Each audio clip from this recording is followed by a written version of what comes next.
kolegice i kolege, ovdje u prostoriji i u virtualnosti interneta.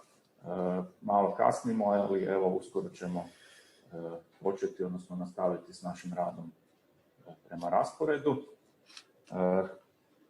Sljedeća izlagačica je kolegica doktorica povijesnih znanosti Iva Mandušić, koja je, uvjeren sam, vrlo uspješno vodila jutrošnju sekciju. Inače je već niz godina urednik starije povijesti u Hrvatskom biografskom leksikonu i danas će također govoriti o jednom manje poznatom biografskom dijelu s početka 19. stoljeća. Treba aktivirati prezentaciju i evo Iva, prepuštam ti riječ. Hvala. Tradicija pisanja biografija u hrvatskim je zemljama dugotrajna, a nastavila se na bogatu baštinu europske biografije, koja je kao književna forma bila prisutna već u starom vijeku.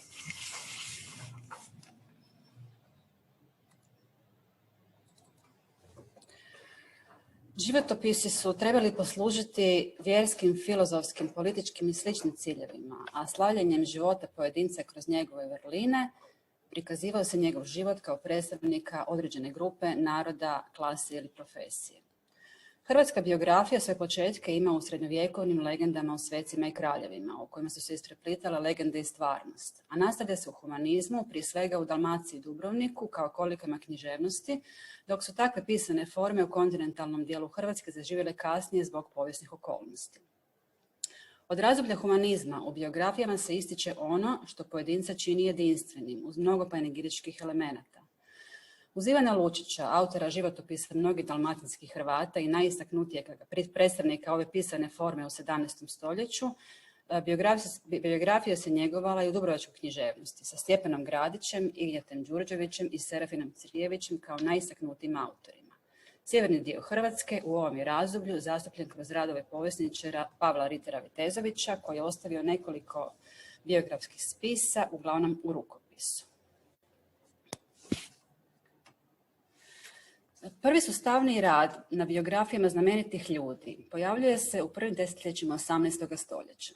Najznačajniji predstavnik biografije bio je bibliofil i polihistor Adam Alojzije Baričević, koji je sastavio više pojedinačnih biografija i nacrta abecedara za biografski rječnik pisaca kontinentalne Hrvatske. Ipak, prvo tiskano književno povijesno djelo u sjevernoj Hrvatskoj nastalo je iz pera njegova suvremenika, povjesničara Baltazara Adama Krčelića, autora zbirke biografija istaknutih pravnih i povijesnih pisaca koji su podrijetlom ili djelatnošću bili vezani uz Bansku Hrvatsku i Slavoniju. Ozbiljniji zamah biografistike kao zasebne discipline započeo je tek sredinom 19. stoljeća u okviru nacionalnog pokreta koji je kao jedan od ciljeva imao i čuvanje i vrednovanje povijesne baštine radi afirmacije nacionalnog identiteta. Jedan od istaknutijih primjera bio je povjesničar, arheolog i književni povjesničar Šime Ljubić, koji je u skladu sa svojim idejama o Dalmaciji kao ishodištu hrvatske kulture i povijesti sastavio biografski leksikon znamenitih ljudi iz Dalmacije. Kao i Ljubić, još jedan velikan iz 19. stoljeća u svoj raznolik opus uvrstio brojne biografske radove, povjesničar Ivan Kukuljević Saksinski. Zastupajući individualističko shvaćanje povijesti i uvjerenje o sposobnim pojedincima kao pokretačima povijesnih procesa, napisao je više biografskih studija o pojedinim osobama i plemićkim obiteljima te biografske zbirke. Najznačajniji od njih je Slovnik umjetnika jugoslavenskih, potom manje zbirke pjesnici hrvatski 15. i 16. vijeka, književnici u Hrvata iz prve polovice 17. vijeka te glasoviti Hrvati prošlih vijekova. Sustavan rad na biografiji u Hrvatskoj u nastavku 19. stoljeća bio u skladu sa pozitivizmom i domoljubnim težnjima nacionalnog pokreta, te do kraja stoljeća nastaje album zaslužnih Hrvata 19. stoljeća Milana Grlovića sa 150 životopisa, a sa prvim godinama 20. stoljeća i prijedlog Velimira Deželića za izdavanjem općeg nacionalnog biografskog leksikona, rezultat čega je bio leksikon Znameniti zaslušni Hrvati 1925-1925, urednika Emilija Lašovskog, u kojem je upravo Deželić bio jedan od najzastupljenijih autora. Ovaj kratki povijesni pregled biografistike kao discipline donijela sam kako bih smjestila u povijesni kontekst jednog manje poznatog biografskog pisca, publicista Mihovila Kunića, čije prezime nalazimo u različitim grafijama, kako bih javnosti bolje prikazala njegov rad. Mihovil Kunić djelovao je u razdoblju pretporodnog razdoblja, dok proces stvaranja nacionalnog identiteta još nije bio u punoj mjeri artikuliran.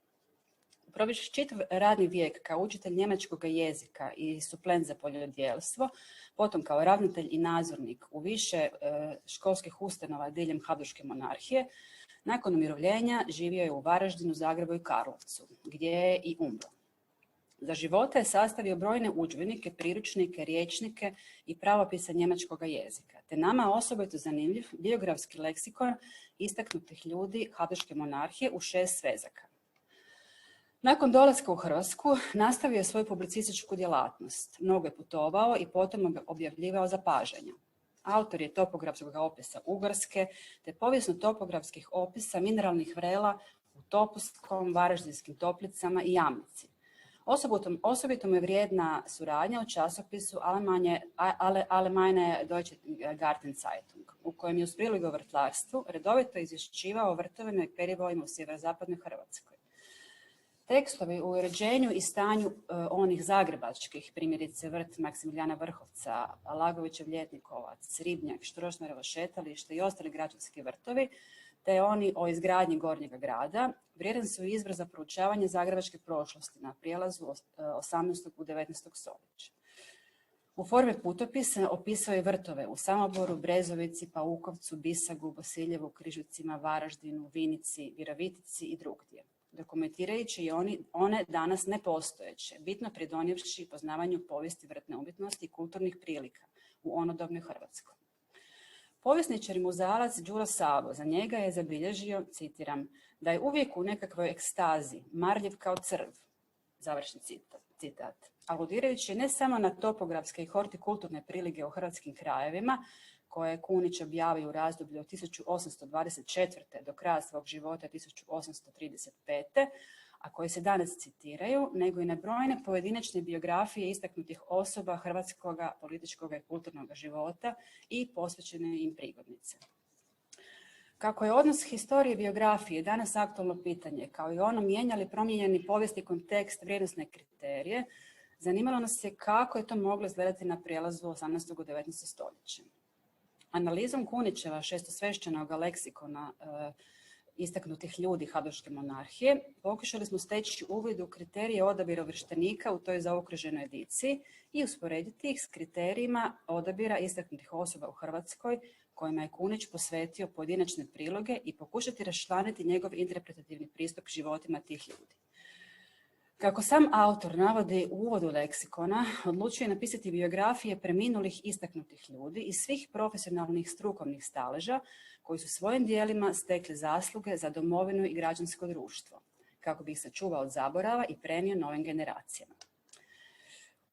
U njegovom su leksikonu osobito zastupljeni različiti pedagozi i znanstvenici, kao i pokrovitelji javnih, školskih i odgojnih ustanova, zbog njegovog uvjerenja da ta profesija ima najveći utjecaj na obrazovanje i moral naroda i da zato zaslužuje posebnu pozornost. To je bilo u skladu s prosvjetiteljskim idejama o potrebi prosvjećivanja ljudi kao preduvjeta napretka, a sigurno nije bilo nevažno što je sam autor pripadao učiteljskom sloju. Dakle, kriteriji su bili i osobno uvjetovani. U 6 svezaka obradio je više od 50 biografija osoba koje su se po njegovoj procjeni istaknule u svom radu i tako djelovala na korist države i crkve. Osim malobrojnih suvremenih osvrta, za sada su nam poznati samo oni iz časopisa Neue Nalander Literatur der Österreichischen Kaisertums, dosad nije načinjena sadržajna analiza tog biografskog kompedija, što svakako može biti poticaj za daljnje istraživanje. Hrvatsko građansko društvo na početku 19. stoljeća bilo je tek na početku svoga zamaha, a javnim životom dominiraju uzak krug inteligencije iz redova plemstva građanstva. S obzirom da opće prihvaćeni hrvatski standardni jezik nije postojao, te da je službeni jezik bio latinski, kao rezultat jezičnih praksi, hrvatskim je javnim gradskim životom dominirao njemački jezik. Krećući se u tim krugovima, Kunić je bio član više kulturnih društava u Zagrebu i Varaždinu, te imao dobar uvid u društvene prilike u Hrvatskoj. Prema svemu sudeći, najviše je boravio u Zagrebu, o čemu svjedoče brojne prigodne pjesme kojima je obilježio razna događanja, javna i privatna, posvećenja za biskupe, rođendane, imendane, smrti i sl. Gotovo je sigurno da je pripadao krugu zagrebačkog biskupa Maksimilijana Vrhovca, jednog od najistaknutijih ljudi svoga vremena, koji je inače svoje suvremenike poticao na prikupljanje i objavljivanje kulturne baštine. Pri odabiru osoba čije je biografske portrete stvorio, Kunić je primijenio isti kriterije kao i u prethodnom radu. To su bile istaknute osobe po njegovoj procjeni koje je izabrao jer su bili visoko obrazovani pojedinci, predani općem radu, dobrotvori, pokrovitelji kulturnih, obrazovnih i crkvenih ustanova. I više nisu bili među živima, dakle to je bio isto jedan kriterij koji je primijenio. Svi su prilozi, kao u ostalom i svi njegovi drugi radovi, pisani njemačkim jezikom, a pitanje je li se Kunić uopće služio ili želio služiti hrvatskim jezikom. Najopsežnija je od svih biografija grofa Josipa Srmaža, zagrebačkog kanonika i vrhovnog ravnatelja školstva zagrebačkog područja, pokrovitelja kulturnih društava. Kraće biografske osvrte i prigodnice posvetio je nekolicini hrvatskih biskupa, đakovačkom i srijemskom Mirku Karlu Rafaju, zagrebačkom Alagoviću, đakovačkom Josipu Kukoviću, senskom modriškom Mirku Žegoviću, grkokatoličkom križevačkom biskupu Gabrielu Smičiklasu, pravoslavnom episkopu Gornjokarlovačke eparhije Lukijanu Šiskom te dobrotvoru Mirku Haraminčiću. A prigodne pjesme napisao je osim u već čas spomenutih i brojnim drugim svojim suvremenicima.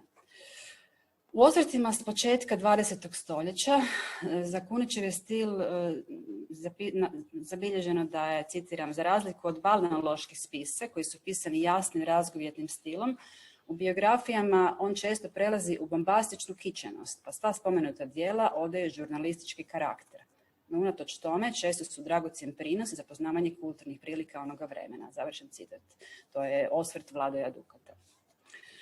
Iako opsegom nije dostigao svoje prvo djelo, njegovi su životopisi i biografske crtice vrijedan prilog hrvatskoj povijesti i kulturi, osobito s obzirom na neznatan zbroj sličnih radova iz toga razdoblja. Zbog malog uzorka tekstova na kojem je izvršena analiza, bilo bi pretjerano reći da je Kunić uspio stvoriti kolektivnu biografiju hrvatske elite 20. i 30. godina 19. stoljeća, no sigurno je da je zbog njegove barem deklarativno izrečene želje da suvremenicima zorno prikaže plemenita djela istaknutih ljudi, nama ostala sačuvana vrijedna baština i pogled na život iz neke davne perspektive. A ovaj mali prilog nakratko je i izvukao iz zaborava i samog Kunića. Hvala. Hvala lijepa Iva na ovom poticajnom izlaganju. Raspravu ćemo pokušati voditi na kraju sesije. Sada bih pozdravio doktoricu znanosti gospođu Natašu Ivetić, koja ovdje sudjeluje preko Zooma iz Kikinde,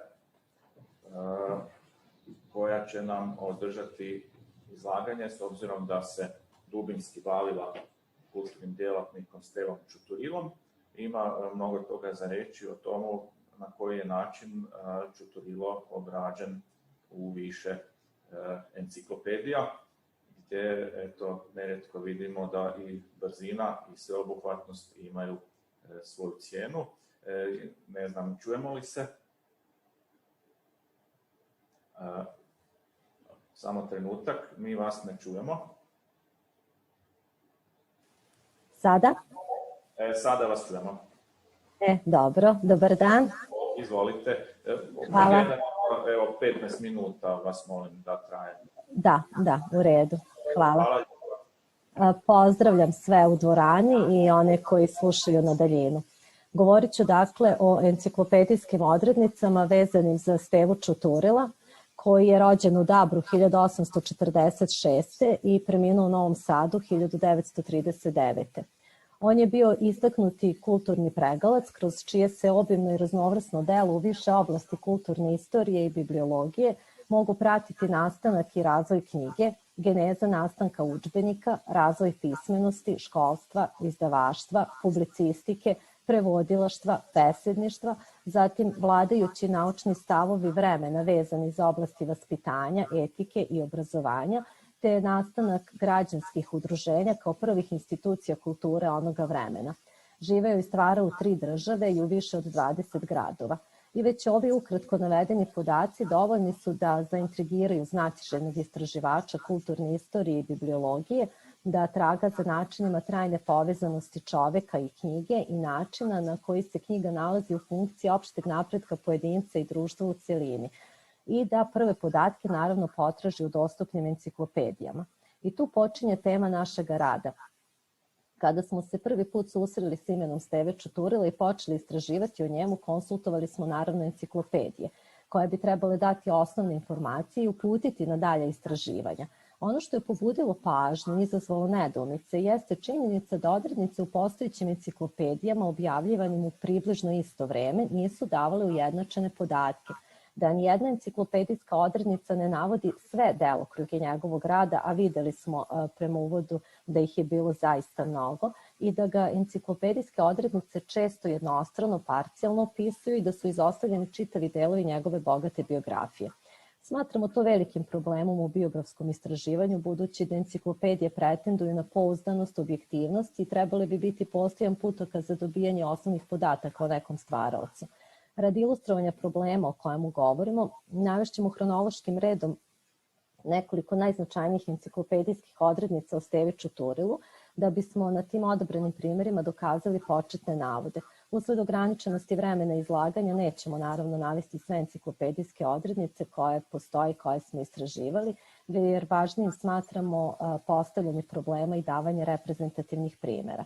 Naš izbor obuhvata 3 enciklopedije za ovu priliku, to su Narodna enciklopedija srpsko-hrvatsko-slovenačka, 4. knjiga od S do Š u izdanju Bibliografskog zavoda iz Zagreba iz 1929. godine, druga Narodna enciklopedija Jugoslavije, 2. knjiga Bosna dio, izdanje Leksikografskog zavoda iz Zagreba 56. godine, druga je izašla iz štampe, i 3. mala enciklopedija Prosveta, opšta enciklopedija, izašla u Beogradu 1969. godine. Narodna enciklopedija Stanojevićeva je veoma ambiciozno zamišljena i prva je donela odrednicu o Stevi Čuturilu sa najviše podataka od svih kasnih odrednica u narednim enciklopedijama. Dakle, najsveobuhvatnija. Ona je pisana sa uvažavanjem i sa svežim poznavanjem njegovog rada, budući da je pisana u vreme u kojem je on još uvek bio živ. Međutim, uprkos tome, iako je imala mogućnosti najneposrednijeg uvida u njegovu bogatu biografiju i angažman, nije potpuna, ne navodi sve oblasti njegovog rada. Zašto je to tako? Da li je taj prostor ispunjen? Da li je postojalo neko ograničenje? Da li određene njegove aktivnosti nisu smatrane dovoljno važnim u tom vremenu da bi se uneli u enciklopediju? Odgovori na ova pitanja su nas nagnali da potražimo ih i oni se delimično mogu dobiti imajući u vidu koncepciju izrade enciklopedije, koja je naravno bila podeljena na struke i podrazumevala podelu među strukama da bi između natpisa postojala određena ravnoteža i ujednačavanje u pogledu obima. I sadržaj odrednice o Stevi Čuturilu govori upravo o tome da je pisao autor koji je sa stanovišta svoje isključivo pedagoške struke, reč je Milanu Ševiću, pisao onim segmentima koji su se poklapali sa oblašću njegovog delovanja, isključujući druge oblasti Čuturilovog rada, koje su nama u toj enciklopediji ostale uskraćene. Tako da ova odrednica ograničenog sadržaja ne pruža kompletan pregled informacije koja je najopširnija. Enciklopedija Jugoslavije je druga enciklopedija koja nam donosi odrednicu od Stevi Čuturilu.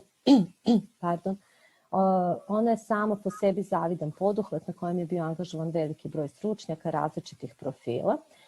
U predgovoru prvom izdanju veli se da su u prikupljanju građe činjeni napori za produbljivanje društvene i kulturne svesti i da su izvršeni ogromni napori i da su sakupljena impozantna količina podataka.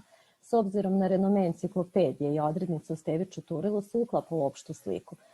Ono što smatramo najvažnijim u ovoj odrednici jeste zastupljenost podataka, iako veoma koncizno, iz kojih se može zaključiti da on radi u 3 države na 3 različite teritorije. To je veoma jasno naglašeno, a značajno je zato što ističe njegovu prilagodljivost prilikama društvenoj atmosferi, tu njegovu kulturnu delatnost na kojoj mi insistiramo, bibliološku naročito.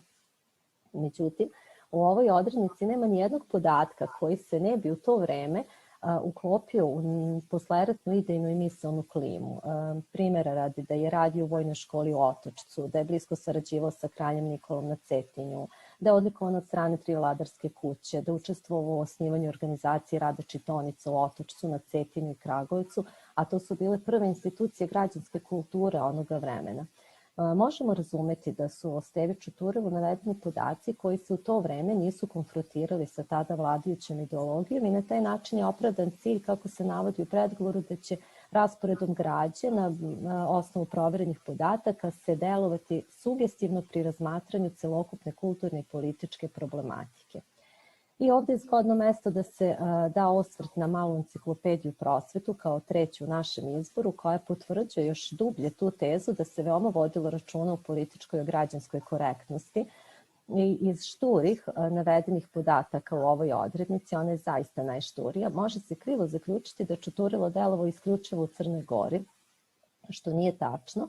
A zašto je tako navedeno? Pa već iz prve informacije koja kaže da on bio konzervativni pedagoški pisac i političar, možemo naslutiti odgovor. Takvo karakterisanje, dakle da on bio konzervativan, je izlišnim učinilo svaki dalji vid razmatranja njegovog delokruga angažovanja. Ali on nasuprot tome uopšte nije bio konzervativan, nikako nije mogao biti, jer je uvek bio ispred svog vremena, avangardan, borben, uporan u sprovođenju novina. I svuda, u svim sredinama, i to ono na čemu mi insistiramo, je bio prepoznavan kao angažovan intelektualac. Dakle, nijedna enciklopedijska odrednica o Stevi Čuturevu nastala nakon Drugog svjetskog rata ne govori ni o njegovom angažmanu nakon penzionisanja prvog, a on je 4 puta bio penzionisan, ne govori o memoarskoj građi, putopisima, autorskim tekstovima, prevodima, preradama udžbenika sa nemačkog i ruskog jezika, o društvenom angažmanu i građanskim udruženjima, institucijama kulture koje su se upravo tada, prvenstveno čitaonice, formirale po ugledu na evropske čitaonice širom Evrope, ne govori o saradnji sa vladarskim kućama i odlikovanjima koje od njih dobio. Napominjemo da je pre pisanja i prve odrednice o njemu postojala određena građa koja se mogla konsultovati. To nisu enciklopedijske odrednice i kao takve nisu danas predmet našeg izlaganja. O njima se može podrobnije obavestiti u našoj monografiji, ali bismo ih ipak napomenuli radi potkrepljivanja te teze da je materijala bilo, da je bilo arhivske građe i da je bilo podataka koji su mogli biti konsultovani. To su recimo knjige Josipa Demarina, časopis Napredak, građe koje se tiču istorije školstva na Cetinju. Sad je pitanje zašto nisu konsultovani svi izvori u svim enciklopedijama. Neosporno je da se odrednice enciklopedijama međusobno razlikuju, iako su u bliskom vremenu pisane. Šta je na to uticalo? Pa naše mišljenje je da su najviše i najpre to društveno-političke prilike i okolnosti, nameti vremena koji su uticali na skrajnutost i na odbacivanje mnogih podataka. Da je ciljano i orkestrirano bilo prikazati Stevu Čuturila jednostrano i parcijalno. I na kraju želimo istaći da je objektivno, tačno i sveobuhvatno pisanje biografske odrednice moguće na osnovu iscrpne analize sveukupne postojeće građe, neobjavljenih, objavljenih izvora, periodičnih publikacija i literature. Naše se istraživanje kojim smo se bavili temelji na podacima dobijenim u arhivima, muzejima i bibliotekama u Zagrebu, Cetinju, Beogradu i Novom Sadu. To su Hrvatski školski muzej, Državni arhiv Crne Gore, Nacionalna biblioteka Crne Gore, Državni arhiv Srbije, Arhiv Jugoslavije, Pedagoški muzej i Matica Srpska. Smatramo da je to obavljeno istraživanje precizno, da je veoma značajno, jer je Stevo Čuturilo bio istaknuti intelektualac koji je svojim delovanjem povezivao prostore, koji se izdizao iznad svih ograničenja, iznad svih prepreka i da je stvarao kulturu koja je primenjiva u svim krajevima u kojima je živeo. Toliko, nadam se da sam se uklopila u vreme. Hvala vam na pažnji. Srdačan pozdrav iz Kikinde. Hvala, gospođo Ivetić. Nadam se da će ostati vremena za diskusiju, pa budite još promatrajte sesiju. Evo, hvala lijepa. sada bih pozvao sljedećega izlagača, gospodina Igora Mrkalja. Izvolite, molim, sjednite se ovdje. Gospodin Mrkalj je student doktorskog studija povijesti na Filozofskom fakultetu u Zagrebu. Inače se bavi istraživanjem Glinskog kraja i naročito grada Gline i danas će nam govoriti o svojim iskustvima u vezi s pripremom Glinskog biografskog leksikona. Inače, u Hrvatskoj posljednjih desetljeća se vrlo pojačao interes za lokalne biografske leksikone, dakle za leksikone manjih zajednica. Evo samo da pokrenemo prezentaciju.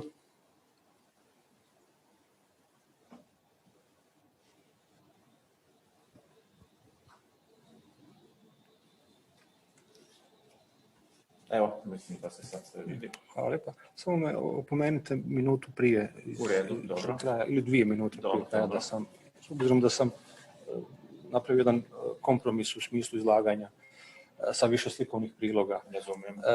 Naime, na uvod bih rekao da sam sažetak napisao s ciljem pisanja budućeg znanstvenog rada i u tom smislu ovaj sažetak korespondira sa tim budućim tekstom, pa bih stoga pročitao sažetak, odnosno Glinski biografski leksikon kao istraživački izazov.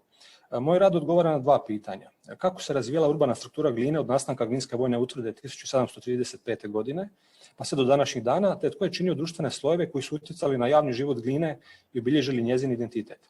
Time je određeno opseg i smjer istraživanja, ali i kompozicija rada kojeg je autor, dakle ja, podijelio na 2 asimetrična dijela.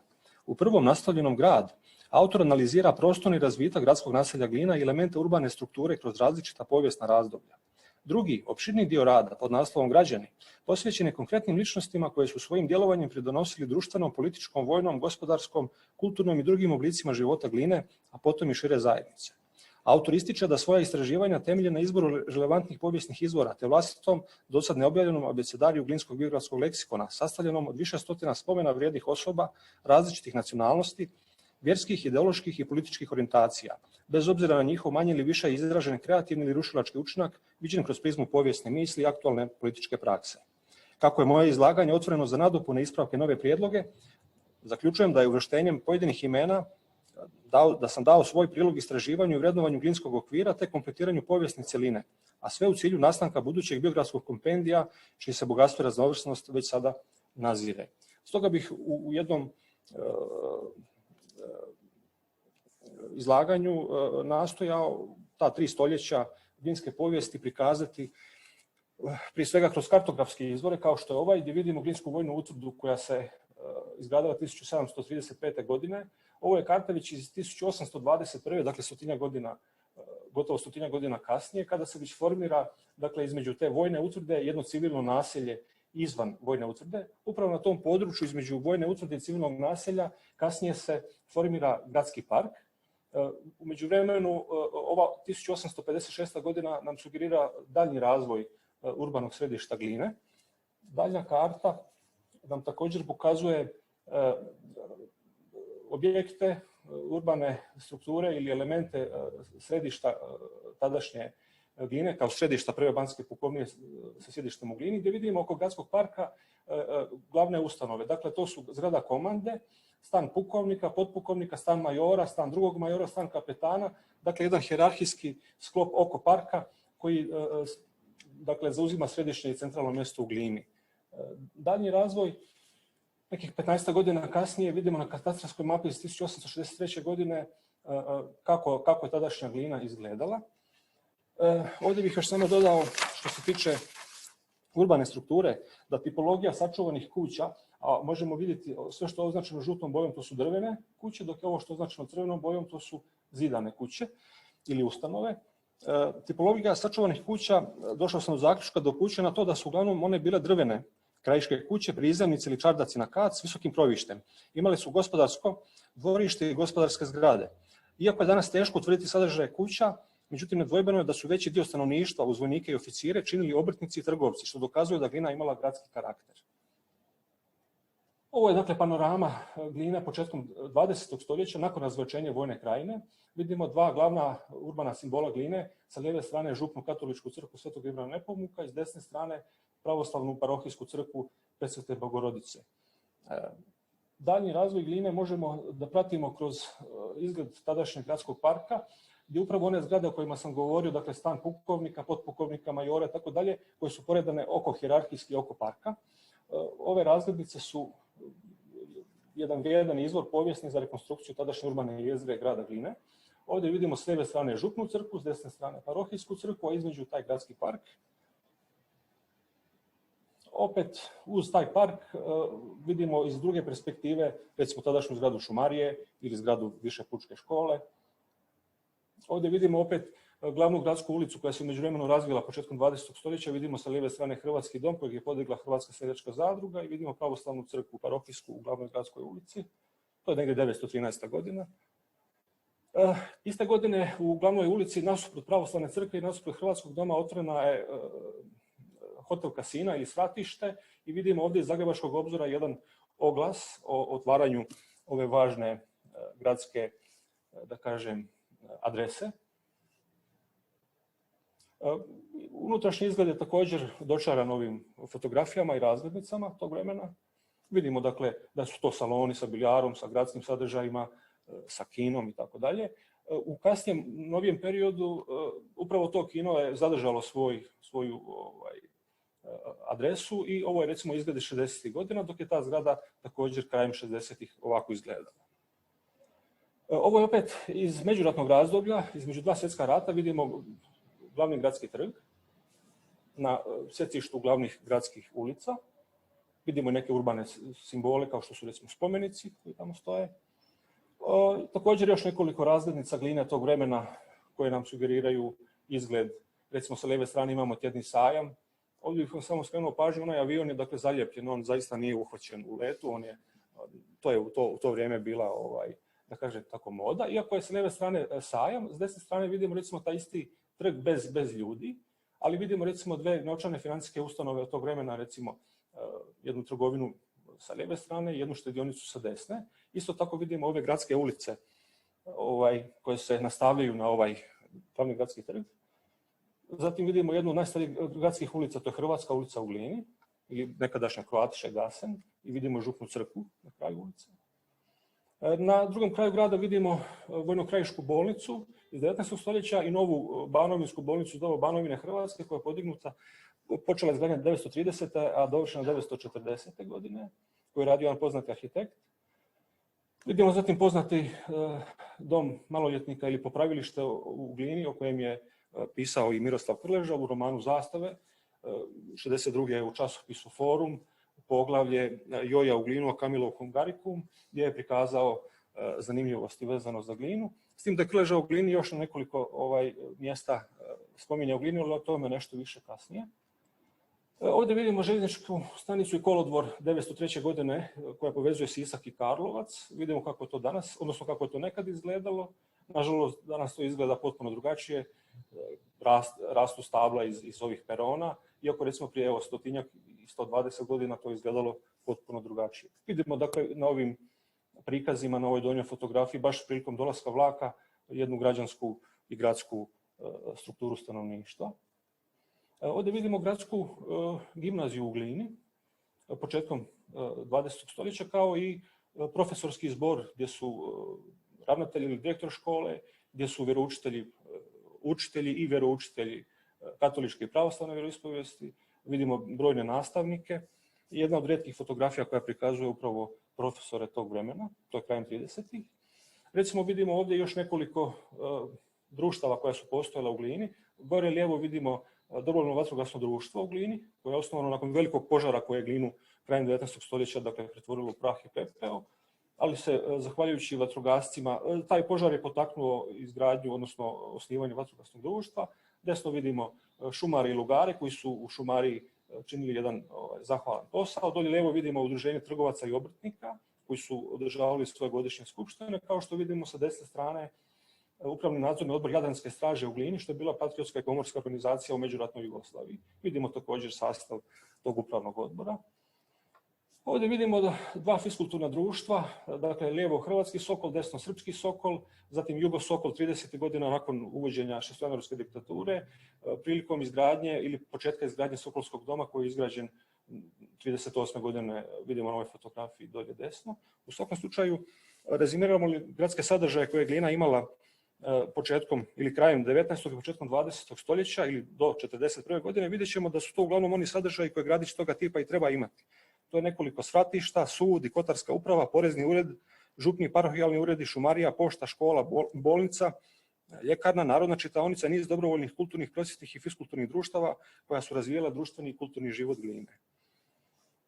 Tu vidimo te sokolske vježbe, vidimo i Glinski športski klub koji je osnovan 1920. godine, koji ima sekcije nogometnu, kuglačku, kasnije boksačku 30. godina, što isto nešto govori o tadašnjem društvenom i sportskom životu. Glina imala i svoje kupalište, izgrađeno početkom 30. godina na rijeci Glini. I ovdje vidimo most iz kojeg izlazimo iz Gline. U međuvremenu, nažalost, most je početkom ovog stoljeća se urušio, ali ova razglednica nam dočarava izgled nekadašnjeg Glinskog mosta koji je podignut 1905. godine. Preko tog mosta ući ćemo u životne ili gradske biografije ili biografije Glinjana, znamenitih onog vremena. Jedno od najznačajnijih imena je svakako Bartol Felbinger, koji je izgradio i katoličku i pravoslavnu crkvu u Glini. On je jedan od najznamenitijih zagrebačkih graditelja prve polovine 19. stoljeća.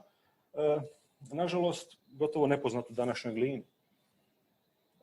U Glini svakako najznačajnija dva imena su Josip Jelačić i Josip Runjanin, koji su vezani uz dva najveća simbola Hrvatske današnje.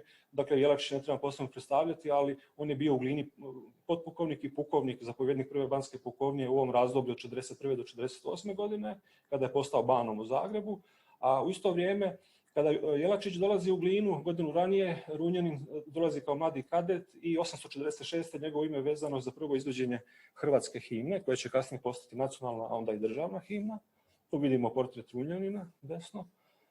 Taj Glinski ilirski krug čine vojno-krajiški oficiri, poznata imena, dakle Trnski, Preradović, Mojsije Baltić, Ognjeslav Utješenović Ostrožinski, ali među njima je Glinski Hrvat, dr. Đuro Agustinović, liječnik i filolog koji je bio pionir izrade hrvatskog medicinskog nazivlja i Ilirac koji je te srpsko-hrvatske rasprave pokušao riješiti jedinstvenim pismom sastavljenim i od latiničnih i od ćiriličnih slova.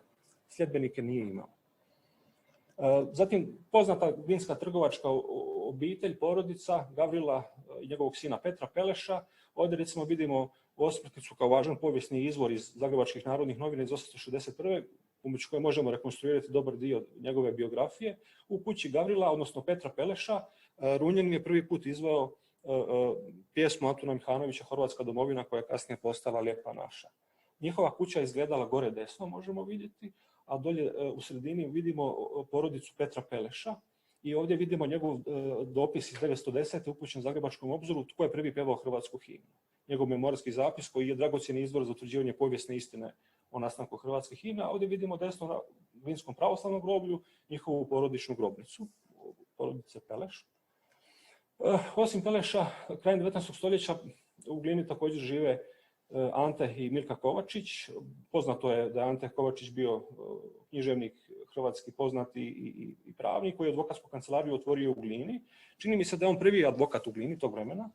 Njegova supruga nakon njegove smrti bila je dugogodišnja učiteljica Glinske pučke škole i ona je kupila klavir na kojem je Runjanin, odnosno klavir koji se nalazi u Pelešovoj kući, a uz kojeg je Runjanin prema nekoj predaji usmenoj izvodio himnu, koja je kasnije postala himna. Njihova kuća, odnosno Kovačićev odvjetnički ured, ovo vidimo iz Petrinjskog lista Banovac iz 889. godine, oglas da Kovačić počinje odvjetovati u ovoj kući. Ja sam to uspio locirati gdje se to nalazi. Dakle, ovo je današnje stanje zgrade koja ni na koji način nije obilježena i označena bilo kakvom spomen pločom ili preuređena recimo kuću za pisce ili nekakav muzej ili knjižnicu gradsku, što bi recimo da imamo Glinski biografski leksikon i ovakva historiografska djela moglo onda poduzeti uz pomoć Ministarstva kulture pa i Leksikografskog zavoda da se poduzmu radnje na obnovi kulturno-povijesne baštine Gline. Simeon Roksandić, najpoznatija skulptura Ribar iz 1906. postavljena je i u Zagrebu i u Beogradu na Izraelskom trgu danas i na Kalemegdanu također danas stoje, a Roksandić zauzima jedno od najvidnijih i najznačajnijih mjesta u srpskoj umjetnosti tog vremena. On je iz Gline, zagrebački je đak. Šulentić Zlatko, jedno od najvećih imena hrvatskog slikarstva. Njegova slika Jesen u Glini iz 1913. čuva se upravo ovdje u Modernoj galeriji u Zagrebu. Vezane su anegdote uz ovu sliku koje su interesantne. Dalje idemo, Pjer Križanić. Rođen u Glini, iz mješovitog srpsko-hrvatskog braka, bio je cijelog života privržen jugoslavenstvu. Poznata je njegova karikatura iz 1922. godine gdje je prikazao Miroslava Krležu, objavljen portret karikaturalni u knjižici Krešimira Kovačića, koji je inače sin Ante Kovačića, glinskog odvjetnika, dakle, ali ova karikatura nešto govori o povezanosti Gline, Krleže i Pjera Križanića na neki način. Petar Karađorđević, također jedna ličnost koja se skrivala u Glini u vrijeme Bosanskog ustanka, podignut je spomenik u doba šestojanuarske diktature, srušen je 1941. Međutim, u Hrvatskom biografskom leksikonu pronašao sam biografiju autora spomenika, to je Rudolf Reis, kipar iz Zagreba, što je interesantan podatak, a ovo su povijesne razglednice. Inače, na ovom mjestu danas se nalazi spomenik Josifu Runjaninu, odnosno hrvatskoj himni, tu gdje je spomenik kralju Petru Karađorđeviću. Ovo su recimo 3 značajne ličnosti iz lokalne povijesti Gline. To su glinski fotografi, tiskari i knjižari koji su svojim razglednicama značajno doprinijeli da možemo rekonstruirati nekadašnji izgled Gline. To su Vaso Jakšić, ovdje vidimo jedan članak kojeg sam pisao upravo biografski o njemu. Zatim to je Đuro Štulaj i onaj gore, dakle, pečat njegove radnje. I Dragutin Goli koji je bio vrijedni povjerenik Hrvatskog Radiše u Glini. Nažalost, prerano je umro, a ostavio čitav niz zanimljivih razglednica Gline tog vremena, od kojih smo neke i vidjeli ovdje. Braća Zinaja su bila poznata braća igrači iz Zagrebačkog Haška, Glinjani koji su postali reprezentativci Kraljevine SHS-a, kasnije i prvi dvojac braća reprezentaciji. Debitirali su u 23. u Bukureštu, što više ovaj stariji brat Dušan bio i trener reprezentacije, a kasnije dugi niz godina bio urednik Zagrebačkog lista Sport.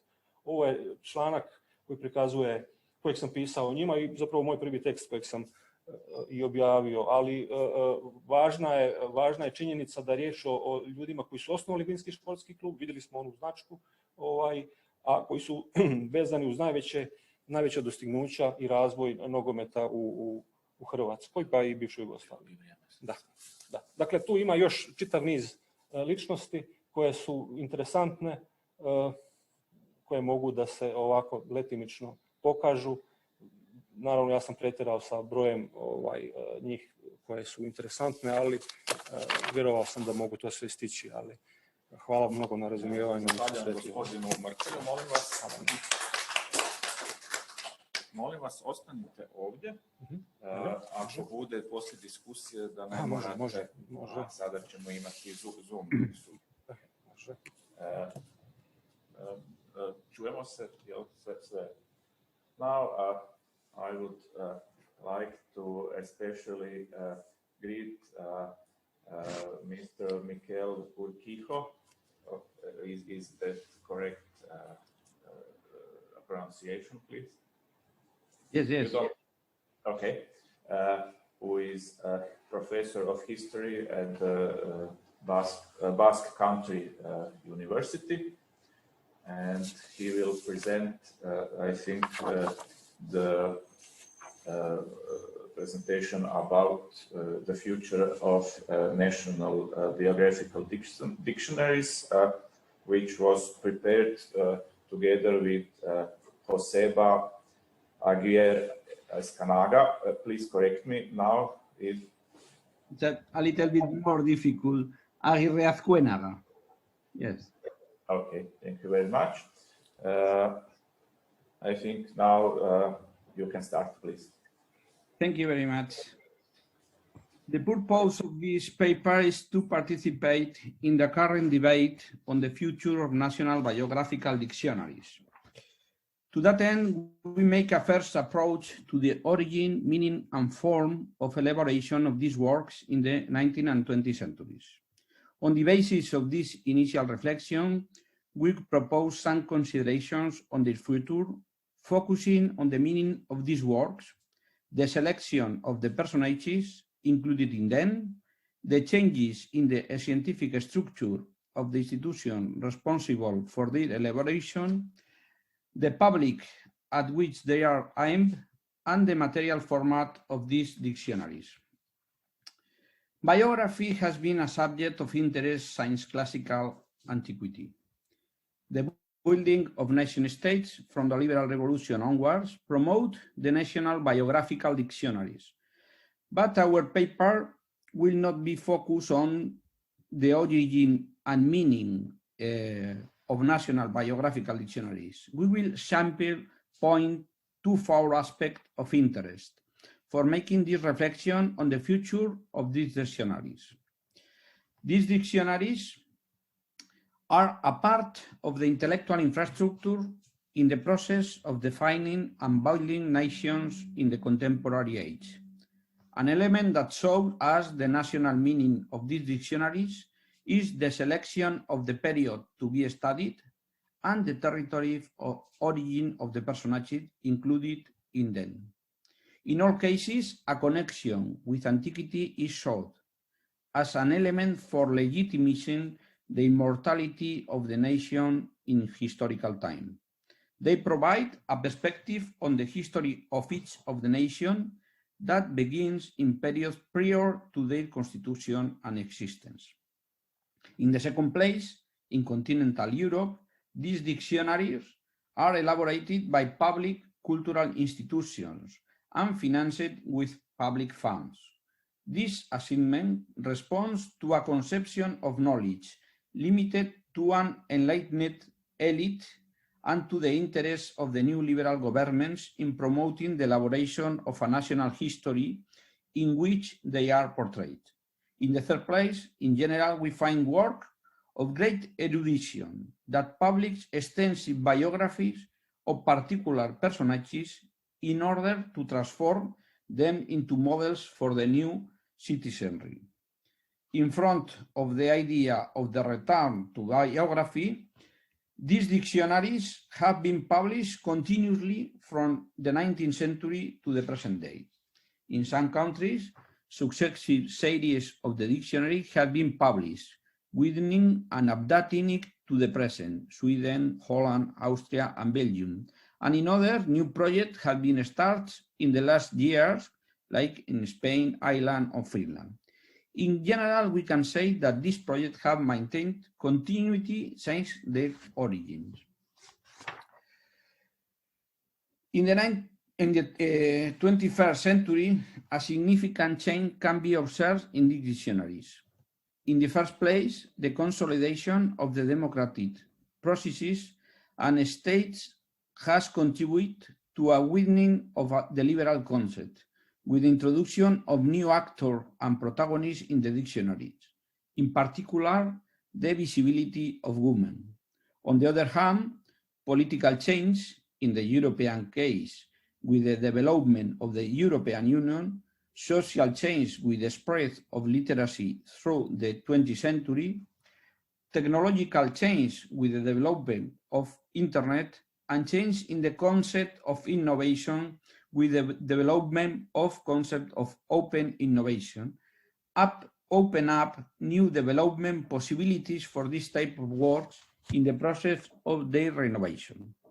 Setting out from these new elements, we should suggest a reflection on the renovation of the biographical dictionary based on 5 aspects. In the first place, in relation to the meaning of these words, we can note a significant change that has taken place from the origins to the present time. The framework of the dictionary is open from the nation state to the European Union. The debate on the meaning of national biography project is closely linked to the criterion for the inclusion of personages in these works. The criterion employed over the course of the 19th century and a large part of the 20th was the inclusion of eminent people in the history of the new nations. But although we continue taking of eminent or an outstanding people, the concept of eminent has changed over the time. On the other hand, nowadays there are works like the Australian Dictionary of Biography, which include people, while not prominent, represent important types in the nation life. From the origins, the dictionaries in continental Europe were elaborated by public institutions linked to the state. At present, the inclusion of personages from other groups like actor, sport person, technology, etc., make it necessary to go beyond the files of this institution in designing and editing these projects. The idea of open innovation leads us to seek contribution to the projects of generating knowledge outside these temples of knowledge. In short, this structure must be reconsidered and open up to other people. Another important point of reflection on biographical dictionaries today is the public at which they are aimed. In the 19th century, a significant part of the population was illiterate. So those who made the biographical dictionary thought of a cultural public that was interested in reading the biographies of members of the political, economical, and cultural elite of the new nation states. Nowadays, the situation has changed considerably. The adult population is literate in the developed countries, and all the population can read even if they do not do so. Therefore, there is a new potential public for these works. But our question is whether the dictionary have been adapted to these new publics. How can we reconcile the opening up of these works to the broad public with the erudition that has characterized this project? Another question to be rethought, which is linked to the foregoing, is the material format of the dictionary. The change of format, paper to digital, can be explained by the high cost of print editions and the possibility of swifter and more economical updating. But while these reasons are important, very important, they are not the only motive for the dictionary's change of material format. With digital publishing, we can consider a deeper change in the dictionary. This new format makes it possible to link biographies to other biographies in the dictionary, to other digital works like encyclopedias, or to websites that include text, image, and audio documents related to this issue in question.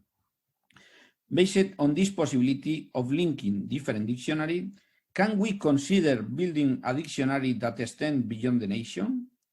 Can we envisage a European dictionary conceived on the basis of a future link among national dictionaries? Are we returning to the idea of universal biographical dictionary of the age of enlightenment? Will the dictionary become a digital encyclopedia offering the possibility of an almost limitless widening of the information on biographies?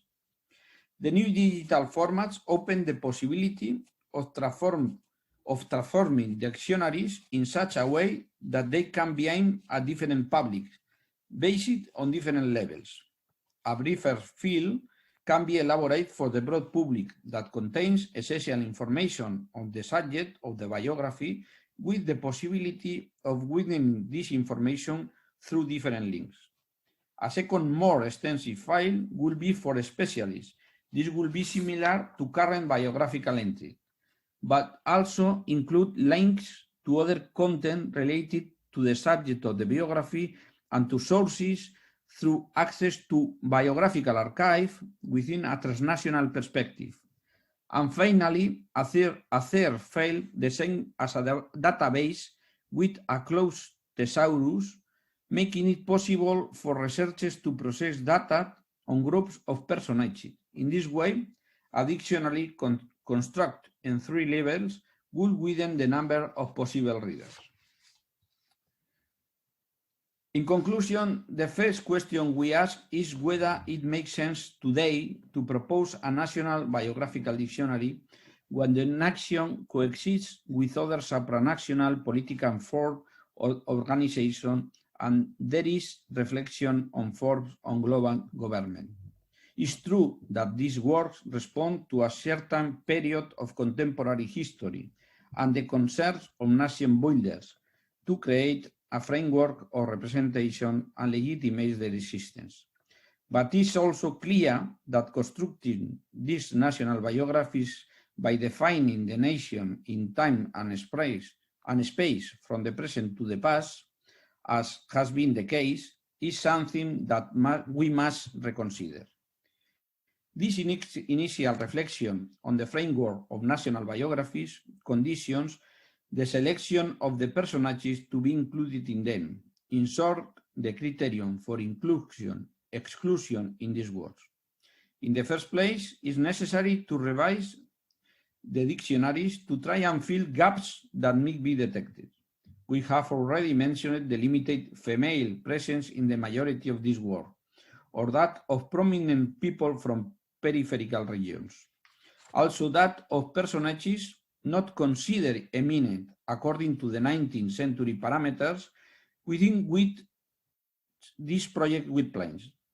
Dictionaries must be opened up to difference, that is, to those who do not form part of the elite conceived in the conventional sense.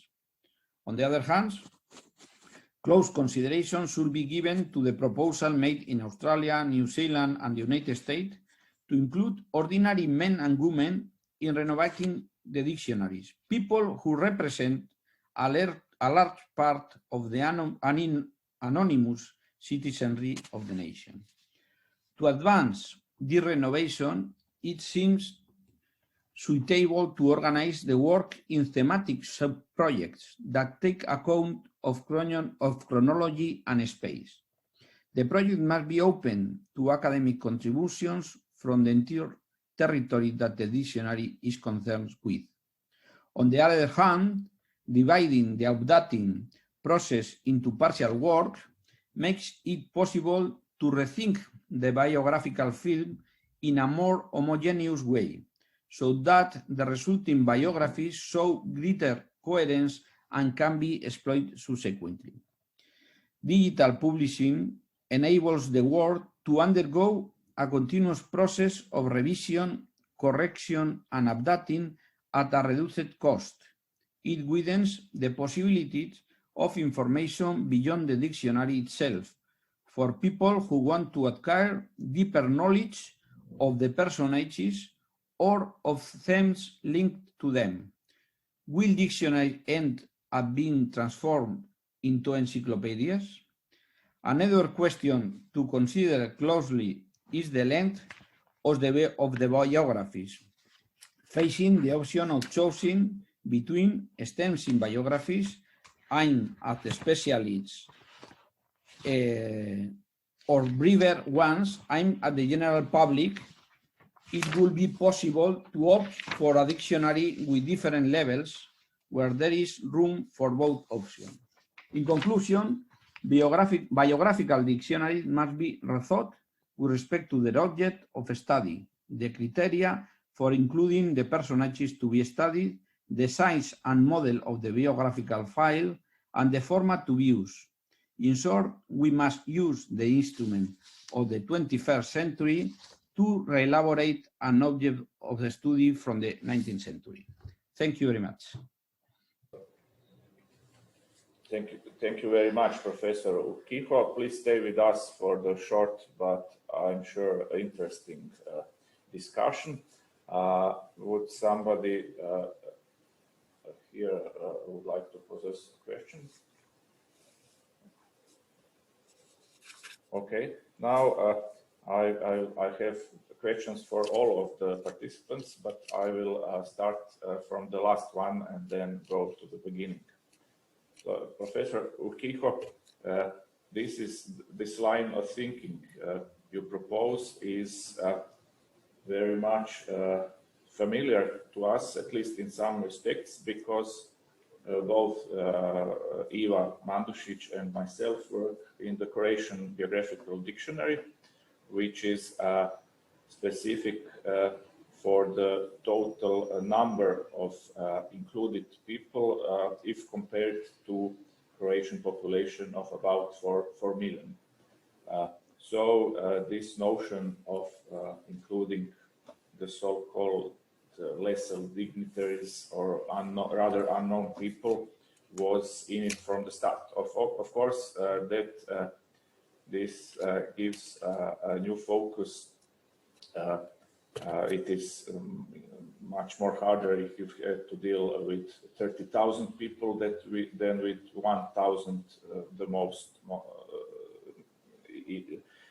What would you propose? Which are the, let's say, boundaries in this kind of approach? Would it be a kind of unlimited network of personalities, or some standards of for the inclusion of individuals should be stated if the work is to be possible?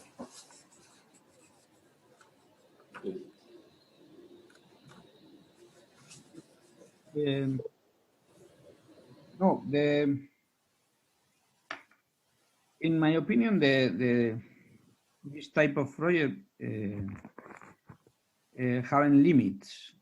The possibility to include a lot of people from different activities open the projects in a great sense.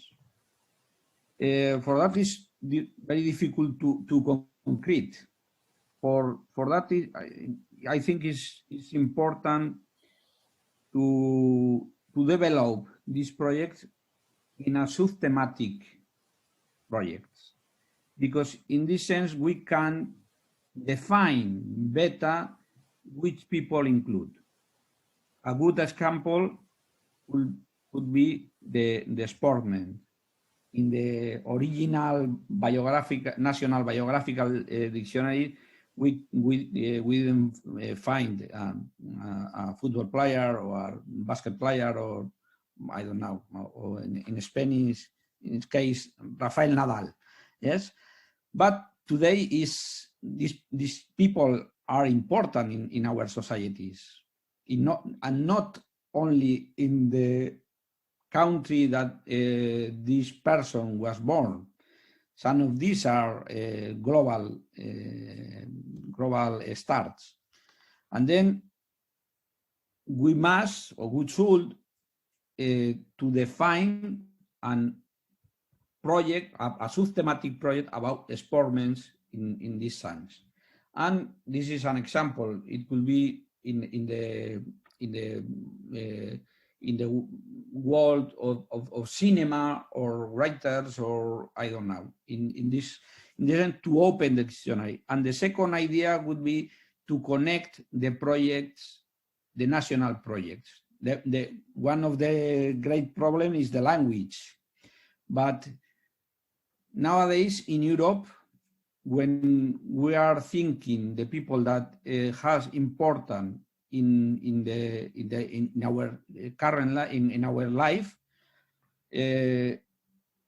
some people work in our country.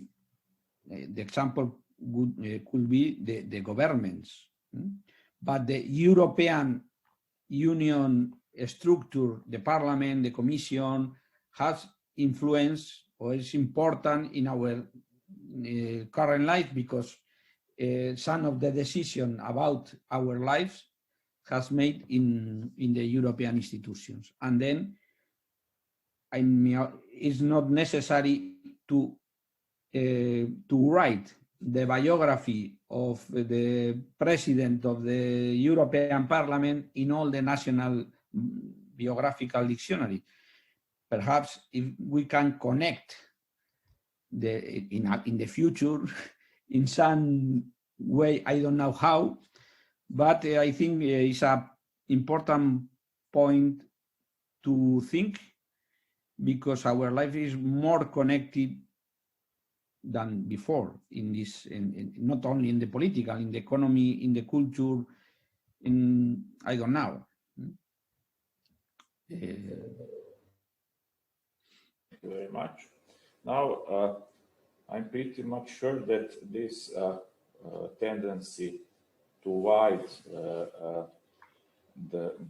the levels of entries is also reflected in Croatia, where for the last 10 or 20 years, a number of local or town level, or not to say the regional level, geographic dictionaries have appeared. So, Mr. Merkel, you have told us about your very, I think, in-depth research about the Glina community, which is nowadays a town of about 3,000 people. And I think also that during the last 100 years, the Glina community has the most glorious moments perhaps belong to the past of Glina. But if you were given enough money and enough time, what would be the best media to present your research? Would it be a conventional book, or a kind of, we have heard yesterday, time machine walk through the city, or something that was made in the nearby town of Sisak, where you can of course it could be made online, but for now it is only a video wall where you can virtually walk across the history of the town, magnify photos, look the biographies of prominent people, look on the historic photographs of them and so on. Please. Well, in this case, I'm no speaker of merit, but before Glina was really a town with great past, but in my case, if you allow me, ja bih radije to rekao na hrvatskom ako može, ali može i na engleskom, nego htio sam reći da radeći na biografskom leksikonu, naravno zahtjeva puno dulji trud i rok i vrijeme, međutim, moja namjera je bila da napišem prvo jedan članak, dakle esej, gdje bih, dakle, kroz ovaj sažetak kojeg sam prezentirao, obuhvatio ona najznačajnija imena. Ja sam napravio biografski abecedarij glinskog biografskog leksikona koji broji nekih oko 600 imena. Smatram da bi ga moglo se obraditi recimo 300 za leksikon, ali za jedan znanstveni rad u časopisu to bi dakle premašilo granice dozvoljenog opsega, tako da bih za taj članak koji se najavljuje morao biti obuhvaćen jedan manji broj i to najistaknutijih ličnosti koje su najviše doprinijele povijesti grada Gline na raznim nivoima, pa tako i kroz ovu leksikografiju, lokalnu, regionalnu i nacionalnu. Tako da odluka da se pristupi izradi leksikona nije laka za donijeti, naravno vi to najbolje znate, stoga sam bio mišljenja da bi ovakva jedna prezentacija na jednom skupu, gdje bi se nagovijestio jedan znanstveni rad, bila podloga i temelj za neku buduću, dakle, knjigu, leksikon, koja bi obuhvatila možda u prvom izdanju 200 ili 300 imena, a onda u daljem istraživanju, kao što kaže profesor, kroz nekoliko godina nadopunjavala se novim imenima, tako da bi onda taj leksikon možda mogao u drugom izdanju da naraste na 400 imena ili na trećem izdanju na 600 imena, ali naravno to su nekakvi rokovi u nekom duljem ili srednjem kratkoročnom periodu, recimo od 5 do 10 godina, što ipak nije malo, ali za ozbiljna istraživanja zahtjeva dosta vremena. Tako da smatrao sam da mi je ovo lakše da kažem na našem jeziku, jer kompleksna je problematika. I ako možete, molim vas. Professor Merkel was explaining how he would propose the future stages of his research concerning the Glina community. He has noted approximately 600 people to be reckoned with. I think that for a start, 200 or 300 would be a manageable quantity. I see that this is not narrow speaking. This is not a lexicon in a narrow sense that only people who were born in Glina are included, but also some people from the Croatian history. They spent a year or two in Glina. They are also included in this part. And in fact, it is a lexicon would be about the local community. But if you include people from other parts of Croatia which have spent some time there, then this ceased to be an isolated community. You can see how it was interconnected with the rest of the country. Now I would like Ms. Ivetic, Dr. Ivetic, are you there? Do you hear me? Yes, čujem vas. Would I continue English speaking or Rađe bih na srpskom. Okay, then I'll pose a question. Ovako, htio sam vas pitati, evo baš sam i neki dan malo proučavao tu narodnu enciklopediju od Stanojevića i kažete zapravo tamo je sve počelo, tamo je prvi puta Čuturilo obrađen.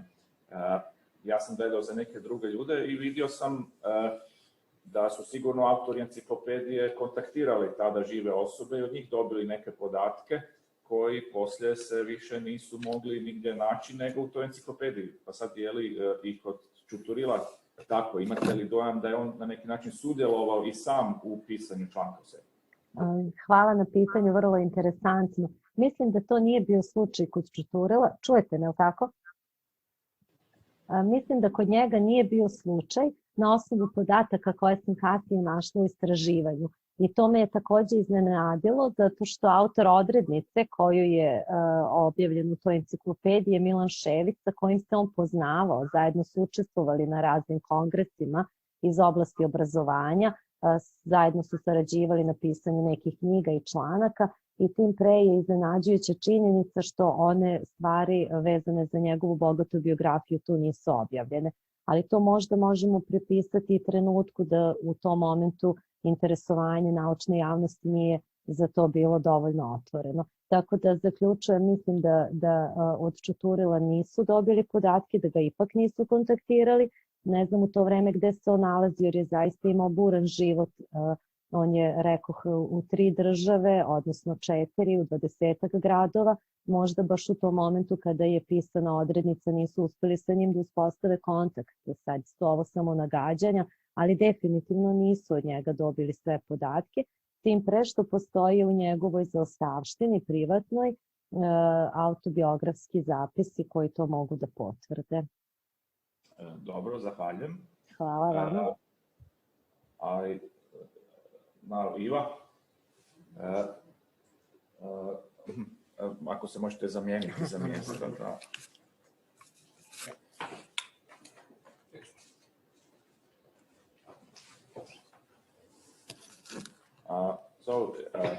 Eva held a presentation about an early 19th century Croatian biographer who wrote most of his works in German language. So, if I am correct, practically the majority of these works is in German and not translated to Croatian yet. Da, svi njegovi radovi, svi Kunićevi radovi. I think in biography. Svi Kunićevi radovi, pa tako i biografije i biografski zapisi i prigodnice određenim osobama pisane su njemačkim jezikom i nisu niti prevedene, niti sigurna sam da postoji velika vjerojatnost da zapravo velik dio javnosti niti ne zna za te biografije. Tako, prostora za istraživanje za neke nadogradnju saznanja o njegovom radu postoji. Okay, and it seems so these texts are only in German. I think you will agree that it would be an interesting project to translate them in Croatian, at least those concerning people of Croatian origin or who lived in Croatia, and that they would be not only interesting as an illustration of how functioned the early 19th century biographical narrative, but also as a source of valuable data. Da, slažem se. To bi svakako bilo zanimljivo napraviti i nadam se da će mi vrijeme koje mi predstoji ostaviti prostora i za takvu aktivnost. Okay, no, with Eva, I was talking about a possible project of translating these early 19th century German language works to modern Croatian in order to enable the modern Croatian researchers and general public to approach these interesting and valuable. In fact, these biographies are to some extent sources, not literature on these people. Now, please, Mary, come here. Okay, I will repeat the question. Ti kaži na hrvatskom, ja ću ponoviti na engleskom, ali ti onda pričekaj. Ma zapravo još jedan komentar. Meni je zapravo zanimljivo na temelju ovo što je Iva prezentirala, može se napraviti zapravo jedna izuzetna studija kako osoba koja živi u određenom razdoblju, što sve na nju utječe, na njezin izbor zapravo biografije. Ta osoba je definitivno određena na neki način socijalnim kontekstom u kojem stasa u svom obrazovanju i definitivno te okolnosti njegovog formiranja utječe na izbor osoba.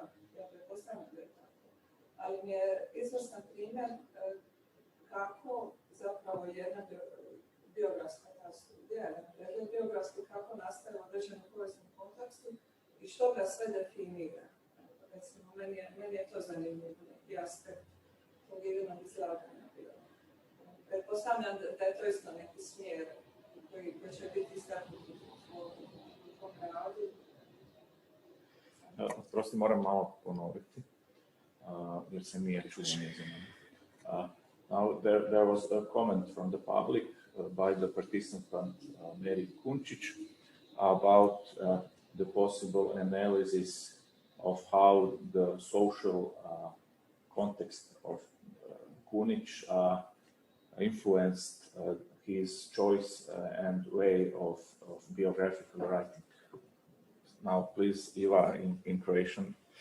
Naravno, ideja je bila da pokušam na temelju biografskog leksikona koji je Kunić sastavio za boravka u zemljama Hrvatske monarhije, koji je objavio u 6 svezaka, na temelju analize kriterija uvrštenja osoba u taj leksikon napraviti paralelu, odnosno pokušati uvidjeti je li isti kriterij imao i pri pisanju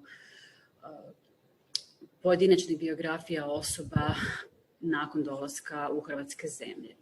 Naravno, na površnom analizom, s obzirom da prava analiza tog leksikona nije napravljena,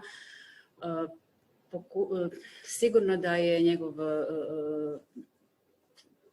socijalni aspekt utjecao na konkretne kriterije uvrštenja. To se već vidi i po uvodu u njegov leksikon.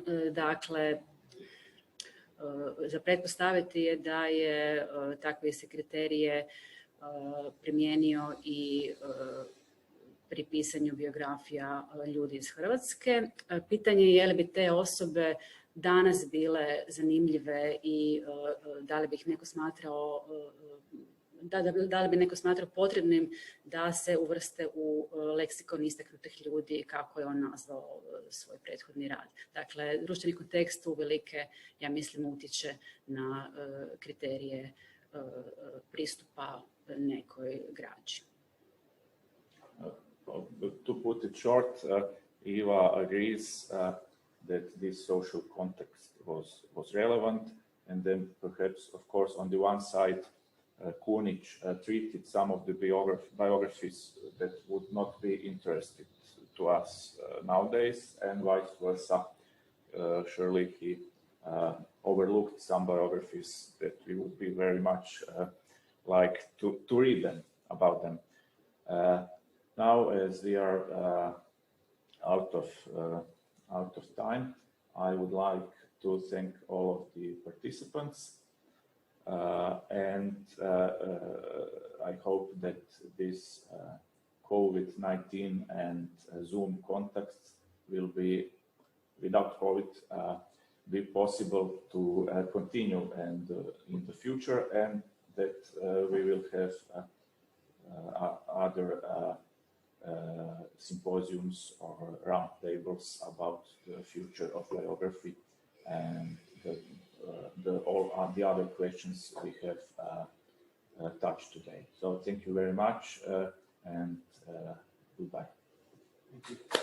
Thank you.